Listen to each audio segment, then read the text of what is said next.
Rookies flashing and Jayden Daniels getting back to doing what Jayden Daniels does, scoring touchdowns. That and more coming up right now on Locked On Commanders.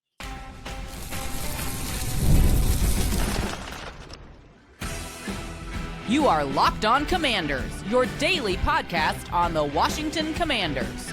Part of the Locked On Podcast Network, your team every day.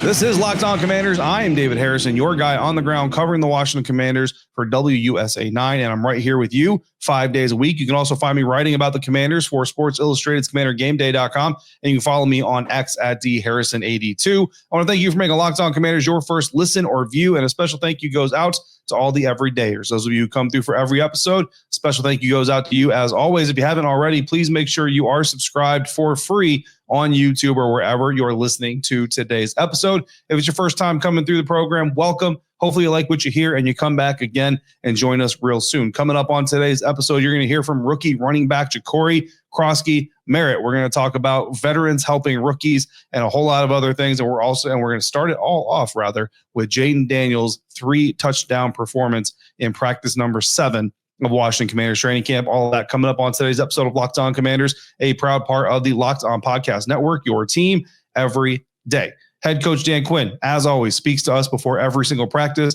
spoke to us before practice on Thursday, day 7, Washington Commanders training camp, second day in pads. And of course, not as exciting as the first day of pads, but pad days, always better days, right? And he made it clear what the emphasis was going to be. Dan Quinn told us before practice started that we're going to see more red zone work. There's going to be a competition period during that portion of the work, and they're going to make a big emphasis on competing. Also going to do some 2-minute drills, and that's exactly what we got. The team went right into 11-on-11s rather quickly in the red zone to kick things off. Quarterback Jayden Daniels was locked in for pretty much the entire practice. Doesn't mean that the defense didn't make plays of their own, so if you're a defensive fan, we're certainly going to get to that. But overall, in the 11-on-11 portions of practice on Thursday, Jayden Daniels, 9 for 14, 3 touchdown passes. So if you've been concerned at all about the offense and hearing the defense is getting interceptions, making stops, doing all these things, I think 9 for 14 and 3 touchdowns probably going to make you pretty happy when you consider high red zone, low red zone drills, 2-minute drills,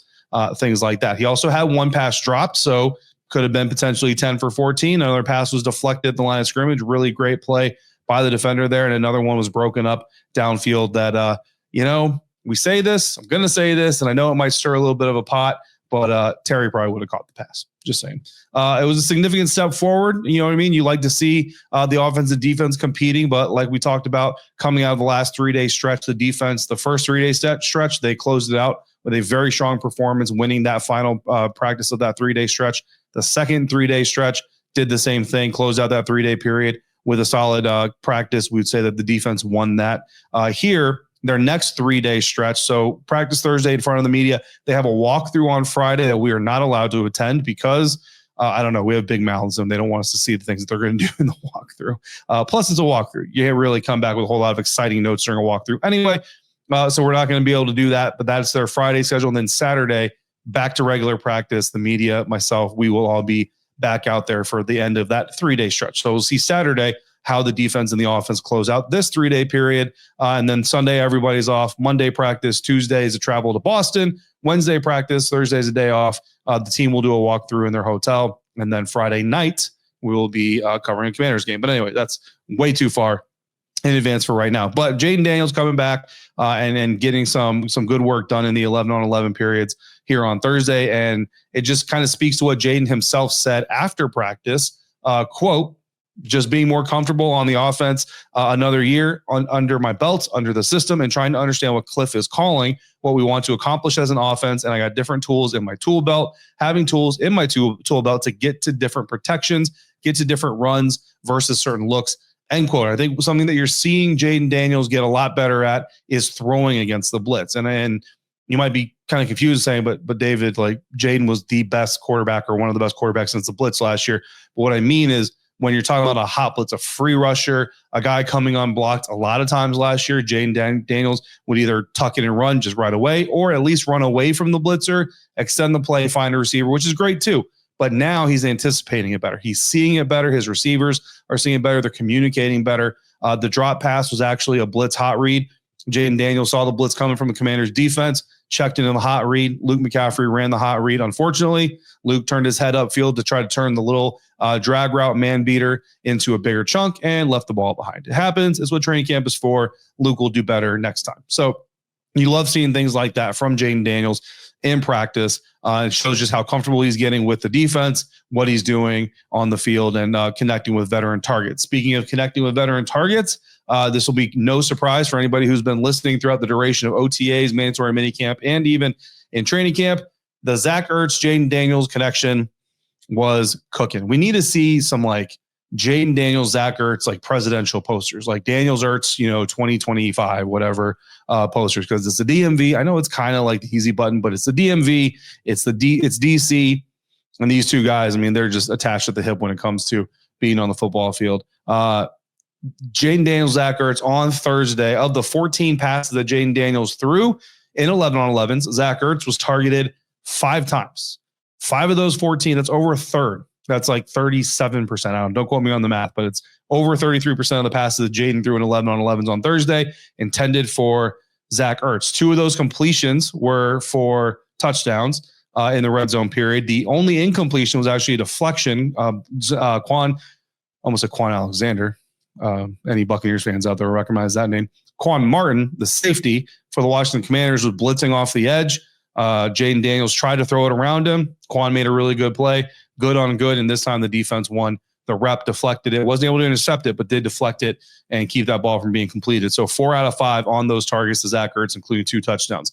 That connection is going very, very well. So if you have any friends who are not Commanders fans and don't watch Locked On Commanders or Beltway Football or the John Keim Report or anything else, let them think that Zach Ertz is old. Let them think he's washed. Last year was a fluke. No way you can repeat it. And then draft Zach Ertz in your fantasy rosters because he's going to get a lot of red zone targets and everywhere else targets, but especially red zone targets. Some highlight plays. The opening period, again, Daniels and Ertz.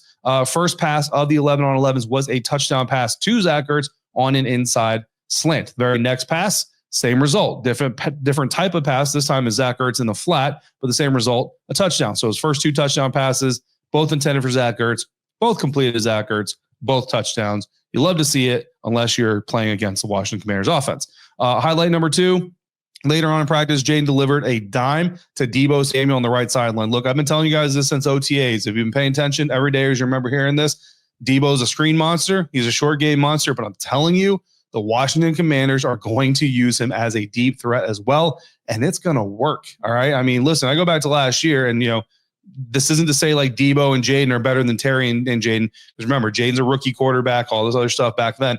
But these two are connecting on these routes faster than Jayden and Terry did last year. So you saw what happened with Jayden and Terry last year.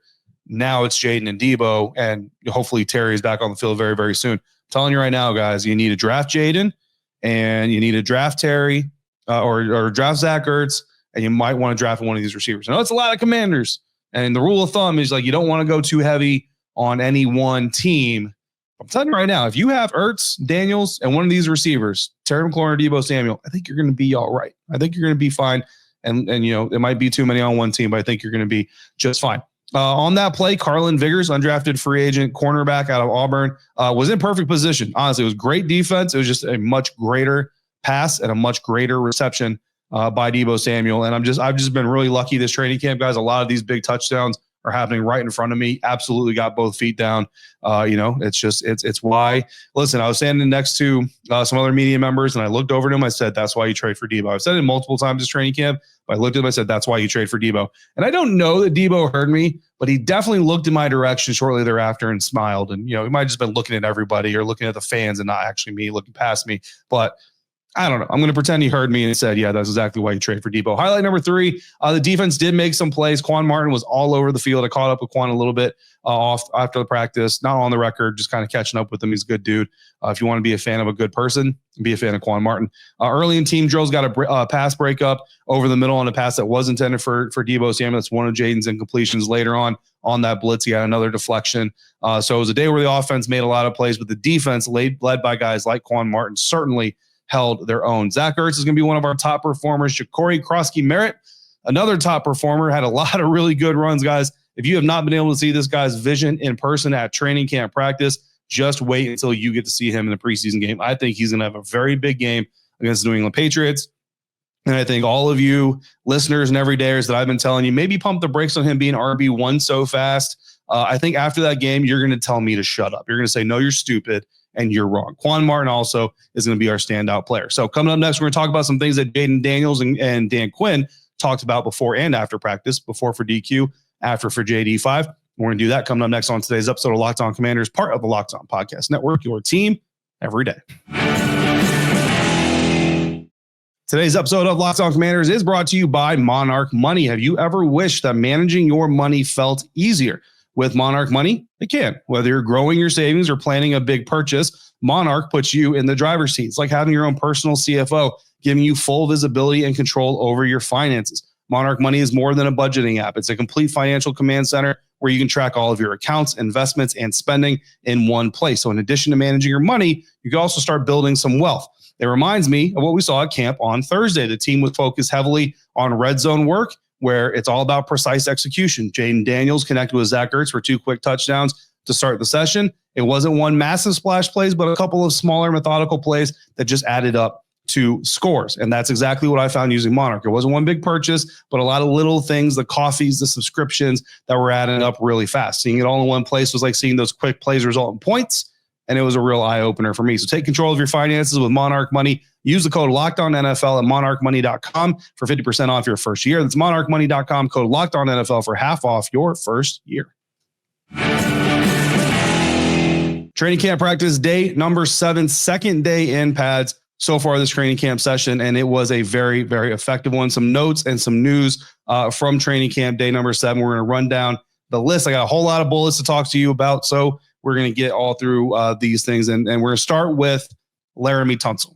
And we're not going to talk about just Laremy Tunsil, the left tackle. We already know he's the starting left tackle, Pro Bowl caliber, all-pro potential, all those kinds of things, veteran, and all these things, right? But head coach Dan Quinn talked about him before practice on Thursday and said that there's things about him that are special beyond physical talent, right? I actually asked Dan Quinn about Laremy Tunsil about a week ago today, and he said, still getting to know Laremy Tunsil just a little bit, but certainly there's things that you like about him. Well, he's had some time to kind of get to know him, and DQ talked about his intelligence and the ability to pick up this new system. He said, quote, "I've found this is a smart player who's a quick learner, knowing it's a new system, and it doesn't feel like a new system when I'm watching him," end quote. Really talked about Tunsil's consistency in his preparations, discipline in how he plays the game, and his intelligence to pick up the scheme. It's very, very difficult. Like we've kind of talked about this before every day, as you remember this. Playing offensive line is like 5 people line dancing while you've got 5 other people, sometimes 6 or 7 other people trying to knock you off your line. It's very complicated.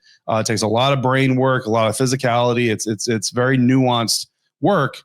So for Laremy Tunsil to be getting that type of praise from his head coach, a head coach that we know is not necessarily just going to dish out praise. Again, like I said, I asked him about Laremy Tunsil about a week ago, and he literally just flat out told me, I'm still getting to know him, right? Very honest. I'm still getting to know him. People in training camp want that coach to be like, oh yeah, here's everything about him, and here's everything about him, here's everything else about him. But DQ is very honest with his assessment. So to get that type of compliment at this point shows that DQ has a lot of confidence of what Laremy Tunsil is doing.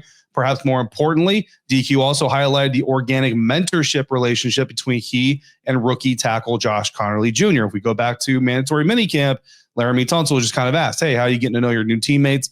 And yes, he solicited to or prompted to talk about his teammates, but not prompted to talk about Josh Conerly Jr. specifically. Immediately said JC is going to be a dog. So DQ comparing that relationship to Marcus Mariota's and Jayden Daniels' relationship last year, just really helping him kind of hone in on what he needs to understand and focus on as he makes this jump to the NFL, saying, quote, that type of connection of player to player, it's really, really strong. And so to see that starting to begin with Laremy and Josh and having that much trust in somebody that Josh does of watching him and learning, you can imagine what an invaluable experience that is for Josh, end quote. And yeah, it's going to be incredibly valuable for Josh Conerly, not just Laremy, but Andrew Wiley's been on the Super Bowl team and some of these other guys in the room. I mean, if you ever get a chance to talk to Tyler Biotish about blocking up defensive lines, I mean, it's PhD level stuff, guys. I'll just tell you that right now.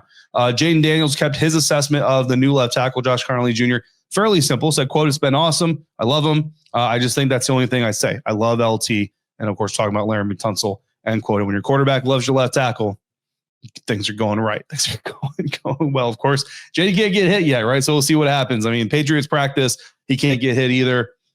Personally, I don't think we're going to see Jayden playing against New England Patriots. I'd be very surprised, but I suppose you never know, I suppose. Talking about second-year leaps, DQ was asked about second-year players who stood out. Pretty common question. Not every single day, but almost every single day. Today, he singled out Brandon Coleman, BC, who's been on the show here. We interviewed him just a couple days ago. Talked about the physical development in him and also some other players like Javonte Jean-Baptiste, saying that Javonte is longer, stronger, and that's part of his development, really understanding how to use his length, right? Javonte Jean-Baptiste certainly has like the longest arms in the history of the world. That's obviously hyperbolic, but you get what I'm saying. Also highlighted the evolution of linebacker Jordan McGee as a blitzer, which Jordan McGee was literally on the show as well this week.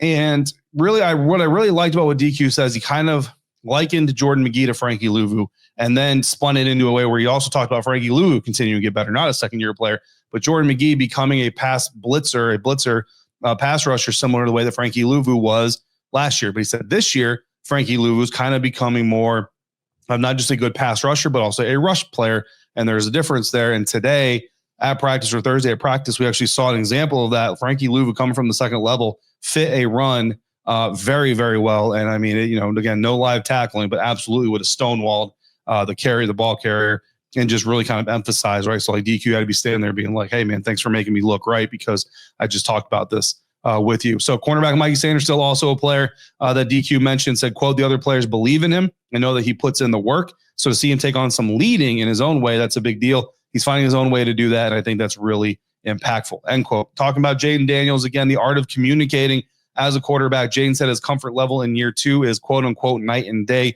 from last year. And part of his command of the offense is because of that. And also he understands that his leadership role is growing. On his role, Jayden said, quote, I think it's a standard that we set on the offensive side, and I'm the one that's got to uphold the standard, end quote.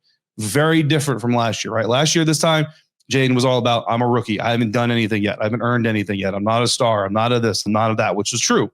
This year, he's done some stuff. He's earned some things. He's not a rookie.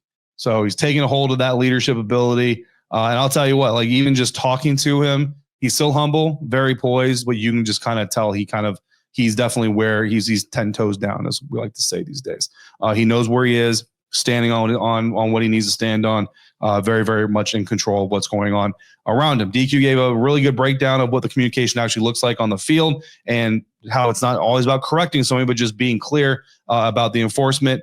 And it was really kind of a 3-step comment, right? Part of it, DQ said, quote, sometimes you got to tell somebody, man, do the exact same thing. I didn't throw it to the right spot. So sometimes it's reinforcing. You hit every part of that. That's on me to make sure the ball's in the right location, end quote. Other times it's a correction, quote, hey, I want that, bend it more flat down the line, or I'm going to throw it away from another player's leverage there, something like that, end quote. And sometimes it's simply just acknowledging a job well done. And Jayden is really doing all 3 of those things effectively and at the right times, dishing out a little bit of correction, but also taking responsibility when it comes time to do that. Gave a very specific example involving tight end Ben Sinnott.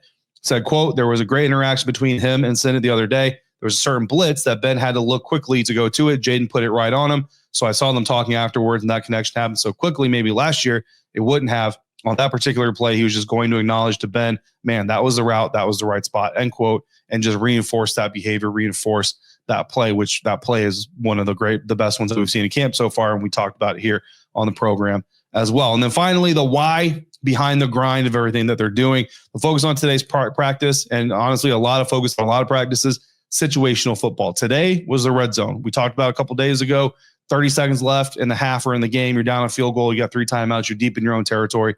Can we get you into field goal range?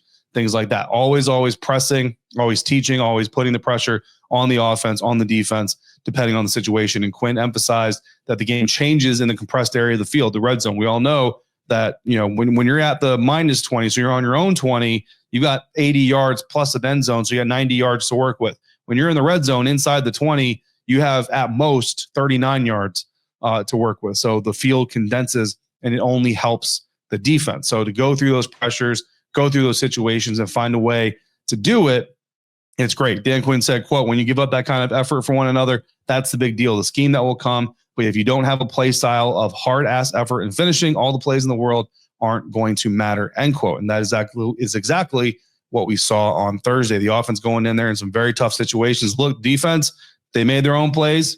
A lot of times they were in position, but when every defender knows if you're in position and the offense is just more in position, there's nothing you can do about it. And that's exactly what we saw 3 times, 3 Jayden Daniels touchdowns and some really good runs by Jacory Croskey-Merritt, rookie running back. And I'll tell you, like I said, if you've seen him in practice, especially if you saw him on Thursday, if you're a Locked On Commanders listener who's heard me say maybe pump the brakes a little bit on Jacory being RB number 1 this year, and you saw him in practice on Thursday, you're already telling me you don't want to hear it anymore. And I have a feeling a lot of you are going to jump on that bandwagon if he does what I think he's going to do against the Patriots next week. So you're going to hear again from Jacory Croskey-Merritt coming up next on today's episode of Locked On Commanders, part of the Locked On Podcast Network, your team every day.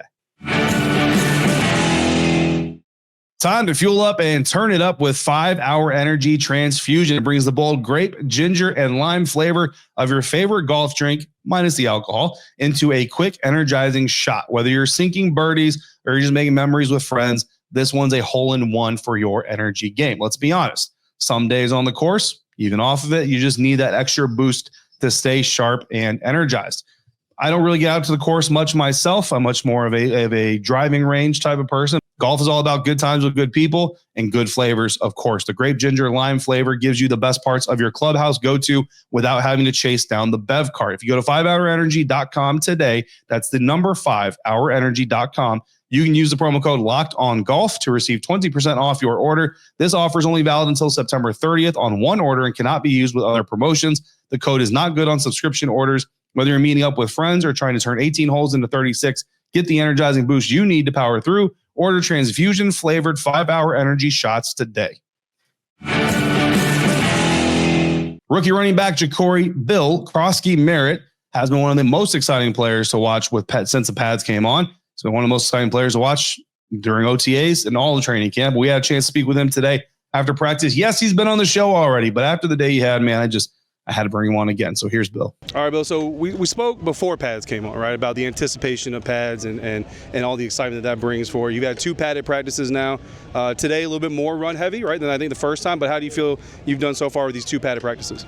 I feel like I'm getting better every day at my craft and just showing that I'm a good player on and off the field. And I mean, I just look forward to stacking days. Now, we were able to see kind of your vision even without pads on beforehand, right? But that first day of pads, really saw some vision. I also noticed a rep where, I know it's not full contact, full tag, but Eddie Goldman, I mean, that's a big man, had a hold of your jersey. You're just churning the legs, kind of dragging him along with you. Where do you feel like that balance comes from as far as your ability to cut, see the field, but also use a little bit of power? I feel like a coach love when you can get extra yards after the contact, so I like to bring that to my game too, just crossing all the dots out and just being able to be a versatile player for this team. And then today, the second day of padded practice, there's a couple of runs I want to talk to you about. First one, it was like left side A gap or B gap. Couldn't see exactly which gap it was, but there was a little bit of traffic. There was some noise in there. When you're sifting through that noise, man, I mean, it looks like it's second nature to you. I don't know how much is going through your mind, but just kind of like for those of us who have never hit an NFL A gap or a B gap, what goes through your mind as you're sifting through all that? I mean, I feel like it's just that kind of come from me training. I mean, I really kind of don't think too much when I'm out there. While I try not to think too much when I'm on the field. I mean, I just feel like it's kind of natural and like I feel like it's a second nature because of the training I do. So I mean, bodies are flying, so things are moving fast through my head, but I just got to feel for the game, like know when I need to cut or know what move I need to do here. So I feel like it's kind of second nature. And you talk about bodies are flying around, a little bit of a hit you took today, Noah Igbenogany. Again, not full tackle, right? So he pulled up a little bit at the end, but you guys collided pretty good. But you were able to keep your balance, stay, turn up, field, finish the run, all those things. What do you do to work on that contact balance? Just go back to training. Just seeing what it takes for a running back to be great. So I know a great running back, he's going to have good balance, he's going to have good vision, good feet work, good footwork. So it's like I try to practice all of those things, and like the time I put in and when I come on the field, I mean, I just go let it rip and just go play, and it just ends up showing up every time I touch the ball. And I know you're aware of the fan hype surrounding you, how much excitement they have for you. The players rotate in and out, first team, second team, all that stuff all the time. But the fans seeing you get 3 touches in a row coming out of Jayden is that's speaking to them. How do you feel about the coach's trust to kind of put you in those scenarios right now? Just me showing up, being the same person every day. Just making sure I know my assignments first of all, so they can and trust me enough to put me in there, and second, just executing my job. So I just look forward to build every day, and I know it's just the beginning. So. I know it's a short period of time before we turn around. We'll be in Boston, joint practices against New England Patriots, your first NFL foe, so to speak. What are you trying to work on between now and then so you can go out there and put your best foot forward? I would say just knowing my job 1,000%, so I can just go out and play. And I would say that's the main thing I'm focused on right now. That was the uber impressive running back, Jacory Croskey-Merritt, who will look to build on his strong start to training camp as the team prepares for joint training camp practices and a game against the New England Patriots. And it's an interesting dynamic because, again, everydayers, you're going to know as soon as he was drafted, I was super hyped, super pumped, was telling everybody that would listen, this kid is going to be good. But I was also like, he's going to be good in like a year, maybe two, right? Like 2026, maybe 2027. And yeah, he's looking pretty good right now. Man, I know a lot of Commanders fans are talking RB1 here. I'm not there yet, but I will tell you what, the excitement is legit. It's warranted, and it's real. So that's going to do it for today's episode. Big thanks to Bill for coming on the show again. We had a little laugh about him coming on the show as quickly as he did it since the last time he was on the show. But when you're doing the things that he's doing out there, you're going to get brought back on the show very, very quickly. Next time on Locked On Commanders, we'll be back out at practice. So this is the last mandatory quote unquote episode, our 5th episode of the week. But since I'm at practice Saturday, we're going to do another episode on Saturday. So make sure you come back for that. In the meantime, if you've got questions or comments, you can text them directly to me by becoming a Locked On Commanders Insider at joinsubtext.com/LockedOnCommanders. For your next listen, check out Locked On Bets. Betting experts Lee Sterling and Kevin Rogers have daily Major League Baseball locks and can't miss football futures. Find Locked On Bets on YouTube or wherever you're listening to this podcast. To the everydayers, I see you every day. I appreciate you every day. And I'm going to give you a special thank you today. Until next time, stay safe, be kind to one another. We'll talk again real soon right here on Locked On Commanders, part of the Locked On Podcast Network, your team every day.